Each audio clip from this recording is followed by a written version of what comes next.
Welcome guys to episode 8 of Master Richards TV. In the previous episode I showed you how to fold this dobok up for carrying to class. And so now I'm going to put this properly folded dobok on. Of course normally I would not face the instructor or the flags to tie this, but demonstration purposes of the video, I'll remain facing the camera. So today, I'm at my daughter's school. All schools in Georgia are closed and doing digital learning through the end of the year. So this is where she normally throws shot put, cameras in the shot put circle. This is the practice field for band and football. So lots of grass out here. And for those of you that know, I'm on the south side of Atlanta, so I'm in the flight path for Hartsfield. So you may hear a jet go by. Other than that, you're going to hear the birds in the background. So today we're going to work a little bit with the bong, which is the staff. That's a Korean word for the wooden staff. We train in our system. It's a requirement to test for red belt. In our school, well, let me back up. In our system, you can compete as a brown belt, which is below red, with the very first staff form. So since my advanced class is senior green and above, you could be introduced to that early in our school. So, got one of these lovely weapons cases. I love this thing. Fits in the car. Hopefully it's in here. Got 2 zippered pouches. That first one I stuck my hand in has my practice sword. So this side should be, yes, my 2-piece staff. Set the case down. Assembled staff.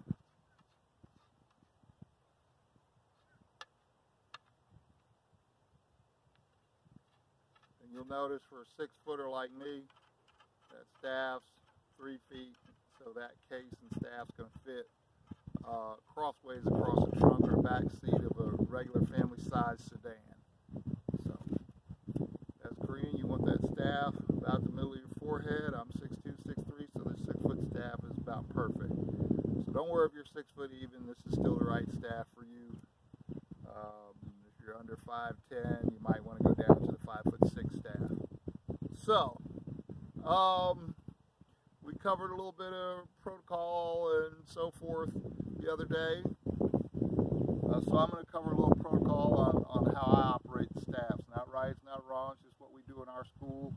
Remember my rule, whatever your instructor says to do in his or her school, that's the right way to do it. So, shoulder width apart, tip of the staff right outside my pinky toe. This is my parade rest with the staff. On the command chariot, I will bring my feet together.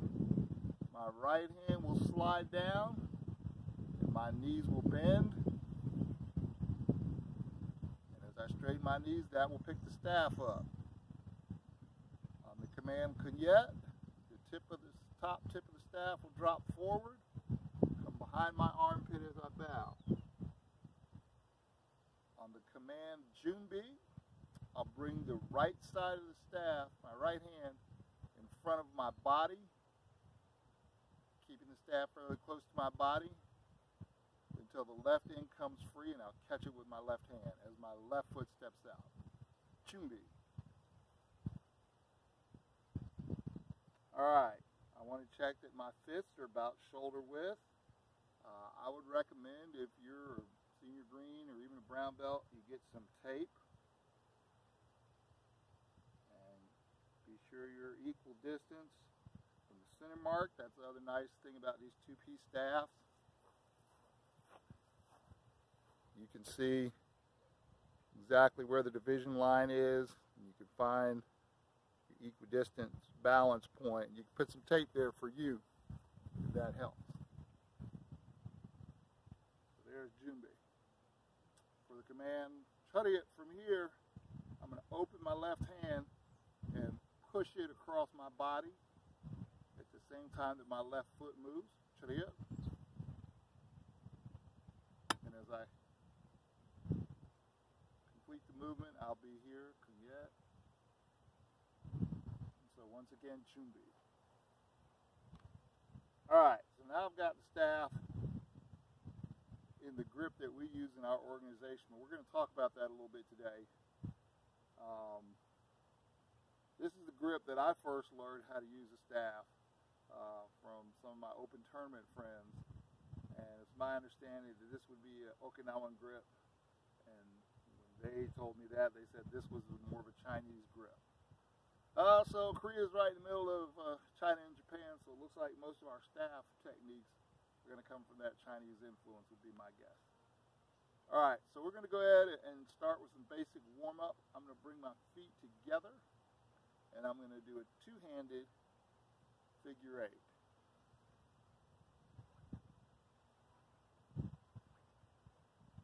Hopefully my knees are bending, my hips are rotating with the staff, my breath is in harmony with the staff. So, explanation.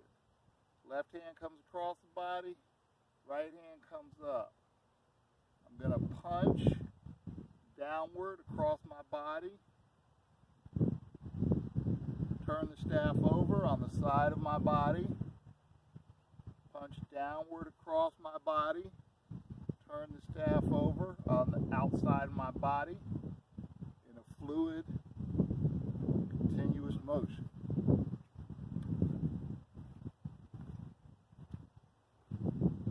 Two-handed forward figure eight. So, pause the video, do as many reps as you want, and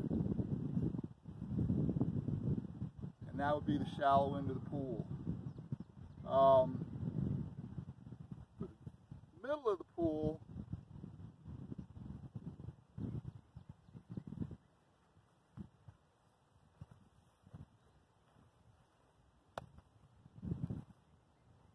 you want to move with that staff.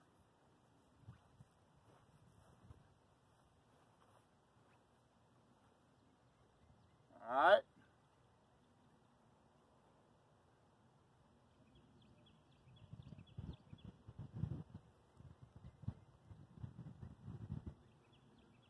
Two-handed reverse figure eight. Knee bending, hip rotation, and breath applied. So, I'm going to start on one side of my body. I'm going to do a low block. So, from Junbi, the chamber hand is actually going to cross my body to bring the set hand up. You guessed it. There's my low block. So remember we were talking about the onion, and get your basics right so you can use them. Change the staff on the side of my body, so I'm just going from this tip down to up. This hand that's on the bottom is going to come across. And I'm going to do my low block, change the staff, cross, low block, change the staff, cross, low block, and in a fluid, continuous motion. Two-handed figure eight. Reverse two-handed figure eight. So, that'd be the shallow end of the pool.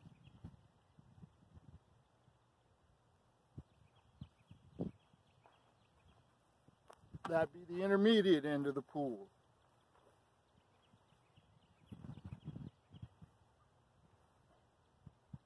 So one thing I forgot to say with this motion, I said low block, but I really want you to think of cutting up with the tip of this staff. Just remember, pole weapons are what was taught to foot soldiers. Almost every military, European, Korean, Asian, take your pick. It's the cheapest thing to make. It's a stick and typically with a blade on one end. The halberd has a bigger blade like an axe. Pike or a spear has just a very small piece of flint or smallest piece of metal possible to make a cutting surface that could cut. So this cut, when we do the sword video, you'll see that same cut. So that's what I'm doing. I'm cutting diagonally up with this motion. Or someone's attacked my legs and I'm striking down, clearing their weapon. Okay? So remember, it is what it is unless you decide to apply it to be something else. And then it's whatever you need it to be. So that's two-handed forward figure eight, two-handed reverse figure eight. And so now we'll go to one-handed forward figure eight.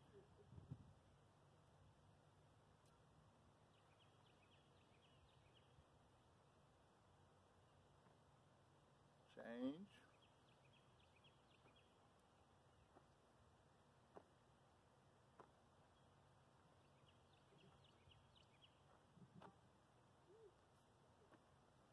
So, I'm violating one of my rules. In the first two techniques, my hands stay in this grip. I don't let go of my weapon. I don't give my weapon up. The hands may loosen a little bit to allow you to get the rotation, but they stay on the staff. The tighter the better, and you want to get that flexibility more in your wrist. In the one-handed figure eight, I'm opening my hand so that I can complete the figure eight motion.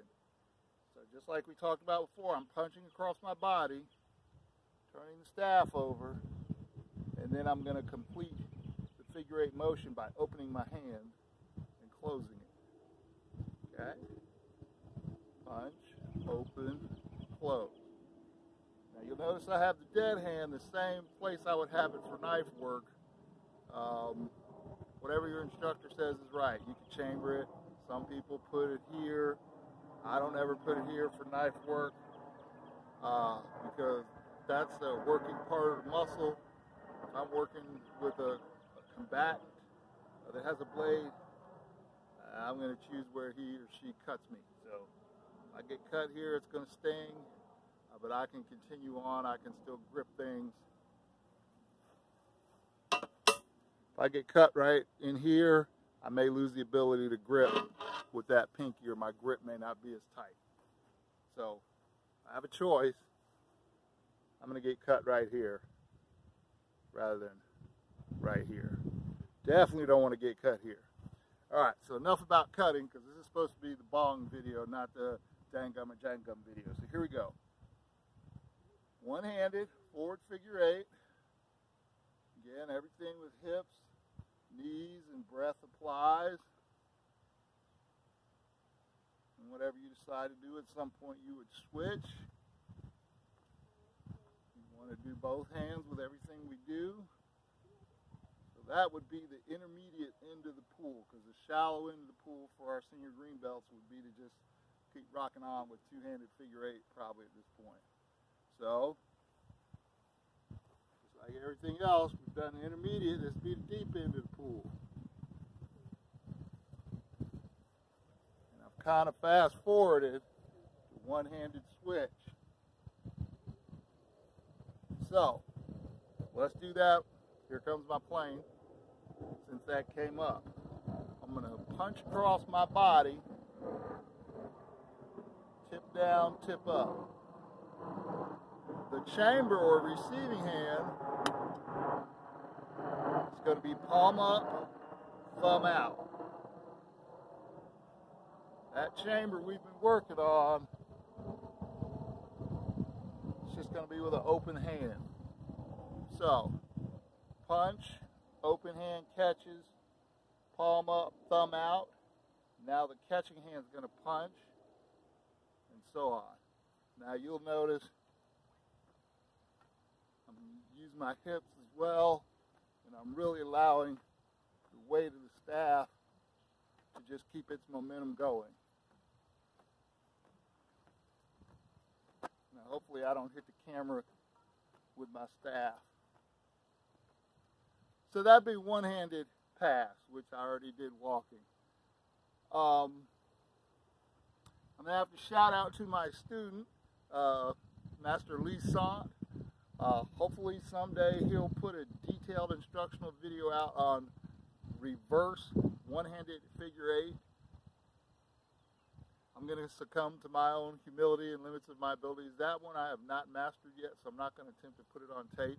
And I have some other comments about why I haven't mastered that, but that'll be for another time. So that would be a warm-up for us. And then we would start going into our staff forms. I think I'm getting close to my 15-20 minute limit, but what I will do, so just for point of reference, at the time that I'm shooting this video, our governor here in Georgia tonight is probably going to announce our statewide shelter-in-place order, just as the North Carolina governor has already done.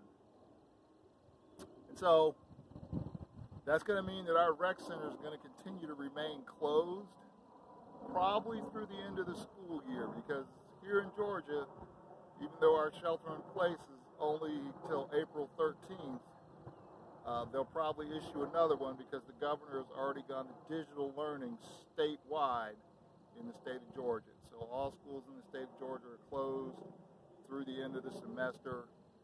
To classes, they'll have digital learning, they'll complete their school year, and hopefully we'll all be safe and back to our regular schedules come the fall. And that's probably the safest things for our teachers, our bus drivers, our resource officers, our children as well, to keep everyone from getting infected.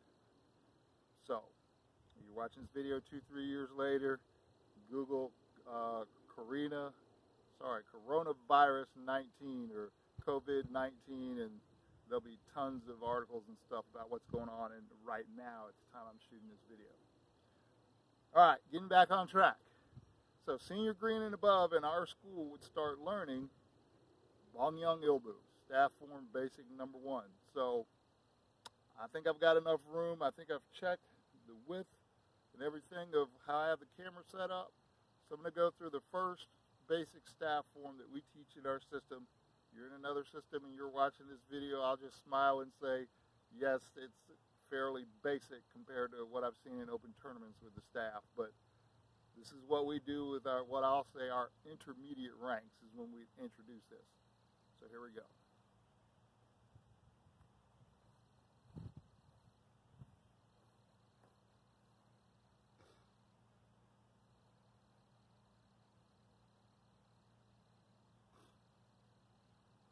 Bongyang Ilbo.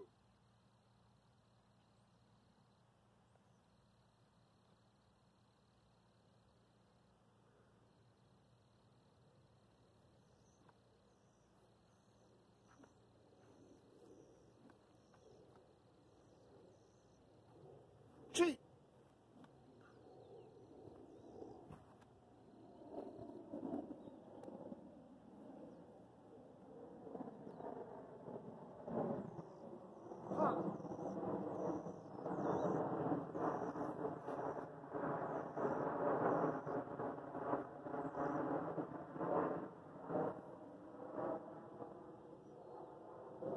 Hey! Pro. Yep.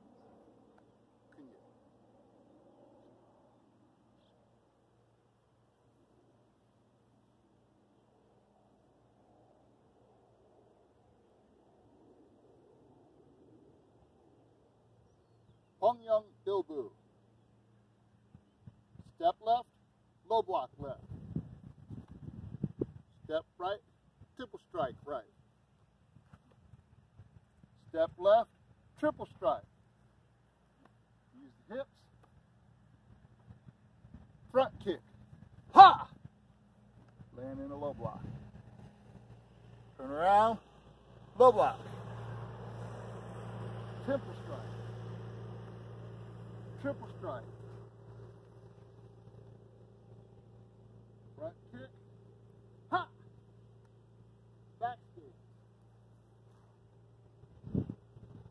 turn, front stance, kick, ha, roll.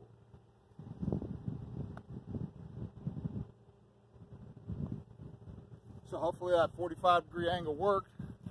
I'm not going to get into our higher staff forms. That should be enough for everyone who's practicing at home to have some information. If you already know the second staff form on your own and you're practicing tonight, I would add that and or the third as well if you know it. Thanks again, stay safe, and looking forward to training with everybody live as soon as that is possible.